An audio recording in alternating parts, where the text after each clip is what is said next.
Hello बच्चों, class 7 exercise 7.4। Class 7 exercise 7.4 आपका question number 1 है। ठीक है, express the following as formula. कुछ स्टेटमेंट दिए हुए हैं और उसको एज ए फॉर्मूला राइट करना है। देखिए, द पेरीमीटर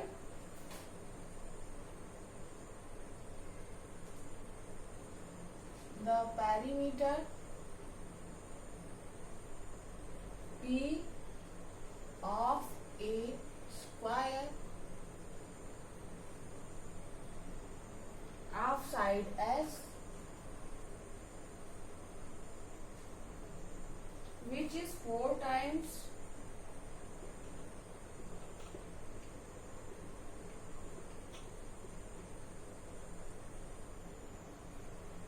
its side। ठीक है, ये देखिए आपका स्टेटमेंट दिया हुआ है। The perimeter P of a square of sides S which is 4 times of its side। ठीक है, आपका स्क्वायर क्या होता है? ये ठीक है बच्चों, स्क्वायर ये होता है। स्क्वायर में क्या होता है कि हमारे 4 साइड्स इक्वल होते हैं। 4 साइड्स अगर इक्वल होते हैं तो अगर आपका दिया हुआ है कि स्क्वायर ऑफ साइड एस, अगर आपका ये एस है और ये एस है, अगर साइड आपका दिया हुआ है एस, इसका मतलब ये है कि हमारे स्क्वायर के जो 4 साइड्स होते हैं वो इक्वल होते हैं। तो अगर उसने ये दिया है कि साइड एस है तो इसका मतलब ये है कि आपके 4 साइड्स एस होंगे। ठीक है, अब कह रहा है perimeter of a square. Perimeter मतलब क्या होता है? पेरीमीटर मतलब ये होता है कि जो आपका 4 साइड्स होता है वो 4 साइड्स का सम होता है पेरीमीटर। ठीक है, तो आपका कह रहा है the square of side which is 4 times of its side. Statement दिया हुआ, देखिए पेरीमीटर क्या होता है? पेरीमीटर का मतलब ये होता है कि आपके 4 side S plus S plus S plus S हो जाएगा आपका। ठीक है, तो पेरीमीटर आपका क्या हो जाएगा? पेरीमीटर दिया हुआ है P। पेरीमीटर आपका दिया हुआ है P, तो perimeter P of a square of side S which is 4 times of its side. S है साइड इसका और साइड का 4 टाइम्स है, तो हम यहाँ पे लिख देंगे 4S। तो पेरीमीटर ऑफ ए स्क्वायर क्या होगा? P is equal to 4S। Question number 2 देखिए।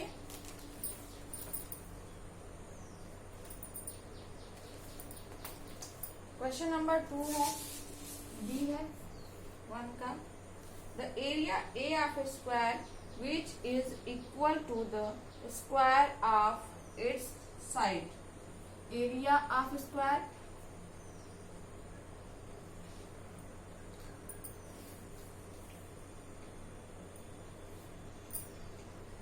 Area of a square. ठीक है, एरिया ऑफ स्क्वायर दिया हुआ है कि ए है, ओके, और साइड दिया हुआ है एस। ठीक है, तो दिया हुआ है area of square which is equal to the square of side S. Square of side S मतलब साइड एस दिया है और हम उसका स्क्वायर करते हैं, तो एरिया ऑफ स्क्वायर क्या हो गया? A is equal to s square. Question number C है आपका, देखिए the sum of angle of triangle ABC is 180। एक ट्राइंगल दिया हुआ है आपका A, B और C। ठीक है, तो ये बोल रहा है कि सम ऑफ एंगल, इनके जो 3 एंगल्स होंगे उनका सम जो होगा 180 होगा, क्योंकि ट्राइंगल्स के 3 एंगल्स का सम जो होता है 180 होता है। तो देखिए इस वाले एंगल को हम लिख लेंगे एंगल A, इस वाले एंगल को लिख लेंगे एंगल B और इस वाले एंगल को राइट कर लेंगे एंगल C। तो आपका angle A plus angle B plus angle C is equal to 180। Question D है, the perimeter P of equilateral triangle having A।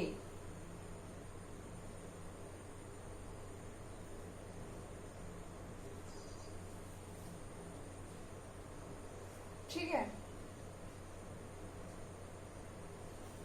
Perimeter P equilateral triangle क्या होता है बच्चों? देखिए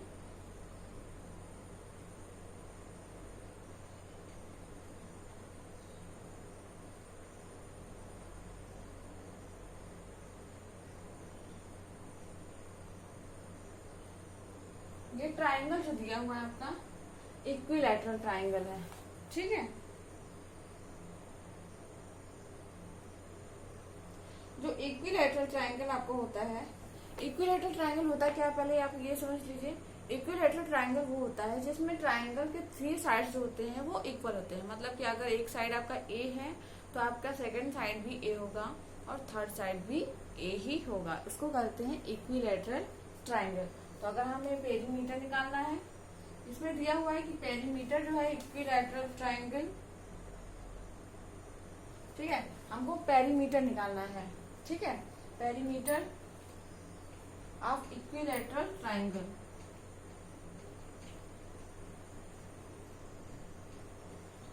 अगर आपको पेरीमीटर निकालना है किसी भी उसका, तो हम इसके 3 साइड्स, इसमें 3 साइड्स हैं और हम 3 साइड्स को सम कर लें तो उनका पेरीमीटर हमें मिल जाएगा। और आपका साइड दिया हुआ है क्या, ए। तो अगर एक साइड आपका ए दिया हुआ है तो इसका मतलब आपके 3 साइड्स भी ए हो जाएंगे। क्यों? क्योंकि इक्विलैटरल ट्राइंगल का जो साइड होता है वो सारे इक्वल होते हैं। तो आप राइट कर लोगे ए प्लस ए प्लस ए। ठीक है, हमने तीनों आपके 3 साइड्स थे, तीनों साइड्स को ऐड करें। क्यों? क्योंकि पेरीमीटर जो होता है वो 3 साइड्स का सम होता है, तो हमने 3 साइड्स को ऐड कर दिया। तो आपका ए प्लस ए हो जाएगा आपका 3a।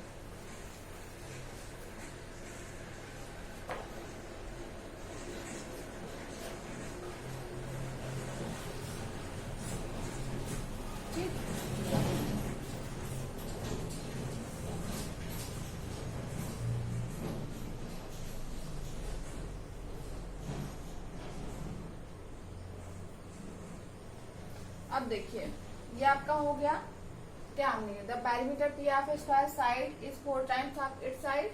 हमने पी इज इक्वल टू 4। इसमें ये कह रहा था कि पेरीमीटर जो होता है वो स्क्वायर का वो 4 टाइम्स होता है इसके साइड का, तो हमने पी इज इक्वल टू 4 लिख लिया। फिर उसने कहा कि एरिया ऑफ स्क्वायर जो होता है वो उसके साइड का स्क्वायर होता है, तो हमने a is equal to h square right कर लिया। ठीक है, स्क्वायर यूनिट हो गया ये आपका। फिर कह रहा था कि sum of the angles of triangle ABC. सब निकालना था, triangle a plus angle b plus angle c आपका 180 डिग्री हो गया। पेरीमीटर निकालना था इक्विलैटरल ट्राइंगल का, और हम जानते हैं कि इक्विलैटरल ट्राइंगल जो होता है उसके 3 साइड्स इक्वल होते हैं। तो अगर इसमें साइड ए दिया हुआ है इसका मतलब ये है कि सारे साइड्स आपके ए होंगे, और पेरीमीटर जो होता है वो 3 साइड्स का सम होता है। तो आपका ए प्लस ए हो गया, ये आपका 3a हो गया।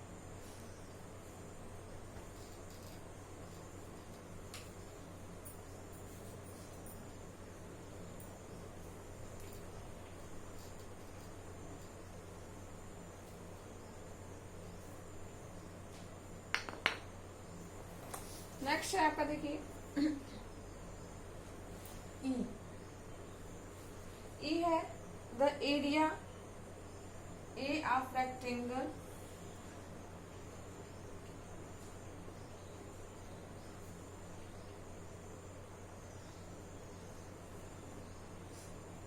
having length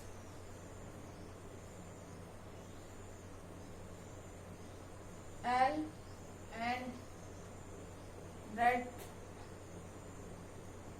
B। ठीक, इज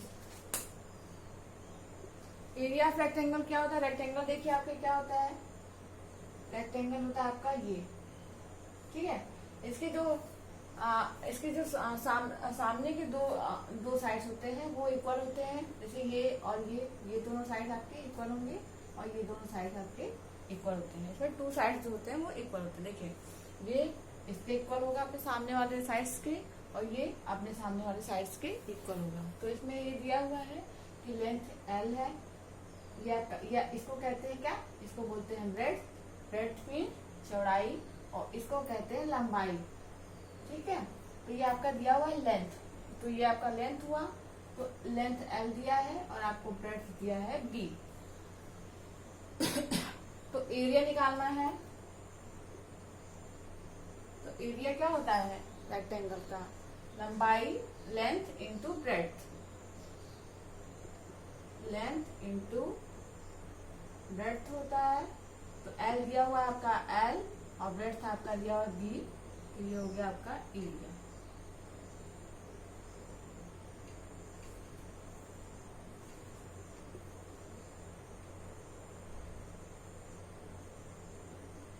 ठीक है, देखिए एरिया आप रेक्टेंगल दिया हुआ है, इसमें आपका रेक्टेंगल दिया है, इसकी लेंथ है एल एंड ब्रेड्थ है बी, तो हमें एरिया क्या निकालेगा, लेंथ इंटू ब्रेड्थ, तो एल इंटू बी हो गया।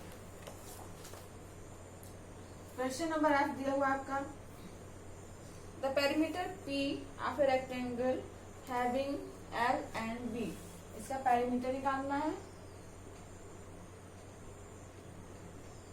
पेरीमीटर P इक्वल टू क्या होगा, देखिए पेरीमीटर क्या होता है, पेरीमीटर ये है जैसे ये आपका रेक्टेंगल दिया हुआ है कि इसके अगर हम 4 साइड्स का सम कर देंगे तो ये हमारा क्या हो जाएगा, रेक्टेंगल का पेरीमीटर होगा। इसके 4 साइड्स हैं और 4 साइड्स को जब हम अगर ऐड कर देंगे तो उसको पेरीमीटर मिल जाएगा हमें।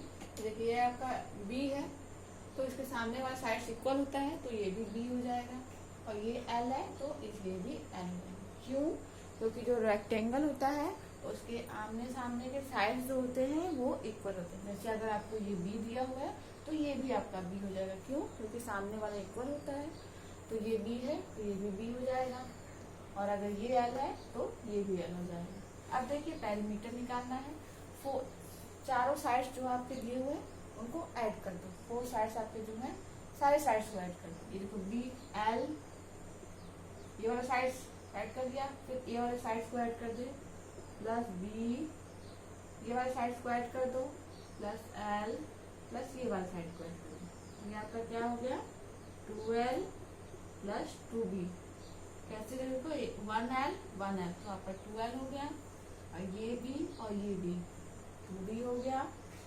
दोनों को हमने ऐड कर दिया, आप 2 कॉमन ले लो इसमें से, तो हो जाएगा l प्लस b। ठीक है, 2l प्लस b यूनिट। ठीक है बच्चों, पेरीमीटर जब हमें निकालना है रेक्टेंगल का तो हम क्या करेंगे, तो रेक्टेंगल के आपके 4 साइड्स दिए हुए हैं, 4 साइड्स को आप ऐड कर दीजिए। ठीक है, और अगर एरिया निकालना है तो लेंथ और ब्रेड्थ को मल्टीप्लाई कर दीजिए, और अगर आपको पेरीमीटर निकालना है तो सारे साइड्स को सम कर दीजिए। तो देखिए l plus B plus L plus B add कर दिया, 2l मिल गया, और इन दोनों को ऐड कर दिया तो 2b हो गया, 2 कॉमन ले लिया तो 2l प्लस b। अब देखिए क्वेश्चन नंबर जी दिया हुआ है, the price of 1 article is P।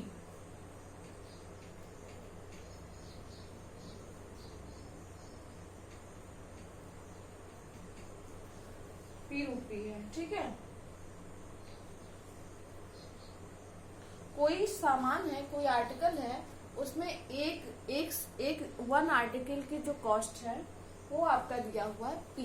जैसे एक पेंसिल की कॉस्ट है आपकी 2 रुपी, इसी तरह से दिया हुआ है कि अगर आपको 5 पेंसिल की कॉस्ट निकालनी है तो क्या करोगे, आप 5 से मल्टीप्लाई कर दोगे, 5 इंटू 2। इसी तरह से देखिए आपको दिया हुआ है कि price of 1 article is P, then cost C of n number of articles.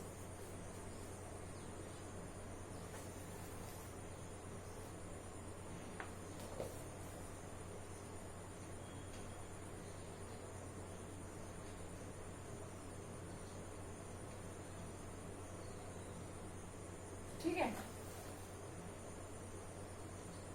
देखिए 1 आर्टिकल की प्राइस जो है वो आपको दी हुई है कि P रुपी है। ठीक है, तो हमें cost of n number of article, मतलब हमें 1 की दी हुई है और n मतलब मोर की पूछ रही है, तो जितनी भी हमें पूछेंगी हम उससे मल्टीप्लाई कर देंगे।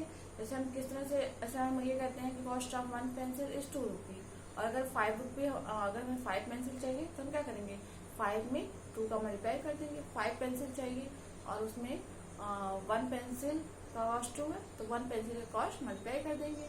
इसी तरह से देखिए आप दिया प्राइस ऑफ 1, आपको प्राइस 1 आर्टिकल का दिया हुआ है और n आर्टिकल का निकालना है, तो मतलब n में हम जो आपका 1 आर्टिकल का प्राइस दिया मल्टीप्लाई कर देंगे। n into p is equal to NP rupee NP। क्या हो जाएगा, n जो है हमको जितने आर्टिकल्स लेने हैं, जितने आर्टिकल्स का पूछ रहा है, n से मल्टीप्लाई कर दिया, और ये p जो है 1 आर्टिकल का आकाश था, तो ये हमें मिल गया c is equal to small n p rupee. ठीक है, तो थोड़ा सा इसको क्लियर लिख दे। c is equal to rupee NP।